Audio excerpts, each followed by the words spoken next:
دنیا کے علماء وہ ہمارے سر کے تاج ہیں، لیکن جہاں محمد مصطفیٰ کی بات آ جائے پوری دنیا کے علماء قربان کیے جا سکتے۔ یہ 7 آیات اس قدر عظیم آیات ہیں جس کو اللہ عز و جلال نے اپنے پیغمبر کے ذریعے اس مخلوق کو، اس امت کو بتا دیا۔ قسمت الصلاة بینی و بین عبدی نصفین، اللہ عز و جلال نے اس سورت کو نماز بھی کہہ دیا۔ یہ وہ مبارک سورت ہے۔ رسول اکرم صلی اللہ علیہ وآلہ وسلم کے صحابی جن کے پاس کوئی چلہ نہیں تھا، کوئی تجربہ نہیں تھا، کوئی اجازت نہیں لی تھی، یہ 3 لفظ میں نے اس لیے بولے، لوگ کہتے ہیں مجھے دم کرنے کی اجازت مل گئی، میں نے چلہ کاٹا ہے اور میرا تجربہ ہے۔ صحابی کہتے ہیں میں کننا نبنو، ایسے صحابی جس نے کبھی دم کیا ہی نہیں تھا، بچھو کا ڈسا ہوا انسان، اس کو ایک مرتبہ سورۃ الفاتحہ پڑھ کے دم کیا، اللہ نے اسے شفا دے دی۔ یہ وہ مبارک سورت ہے۔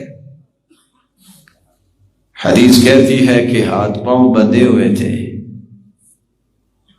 کڑیاں لگائی ہوئی تھی، انسان دیوانہ بنا ہوا ہے بیماری کی وجہ سے، اس سورۃ الفاتحہ پڑھ کے دم کیا، رب تعالیٰ نے اسے شفا یاب کر دی۔ رک کے یہ بات ضرور دل میں بٹھائیے گا، یقین شرط ہے۔ کیسا یقین؟ جیسا صحابہ کے پاس تھا۔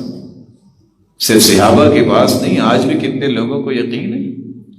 امام ابن القیم کہتے ہیں کہ میں نے بھی یہ ٹھان لی، میں سفر پہ نکلا، فعارضتنی عوارض، اتنی بیماریاں آئیں، میں نے کہا پھر کیا ہے، میں صرف سورۃ الفاتحہ پڑھتا اور اپنے آپ کو دم کرتا، اللہ شفا دے دیتا۔ اس لیے رسول اللہ صلی اللہ علیہ وسلم نے فرمایا تھا صلاح اول هذه الامہ بالزہد والیقین ویہلک آخرها بالبخل والامل۔ امت کے پہلے لوگ اگر کامیاب ہوئے ہیں تو وہ زہد کی وجہ سے اور یقین کی وجہ سے، اور امت کے آخری لوگ اگر ہلاکت کی طرف جائیں گے تو بخل کی وجہ سے اور لمبی امیدوں کی وجہ سے، اچھا کاری لیں گے، اچھا ہو جائے گا، یہ اچھا ہی پورا نہیں ہوتا اور انسان مٹی میں چلا جاتا ہے۔ اللہ عز و جلال ہمیں یقین نصیب فرمائے۔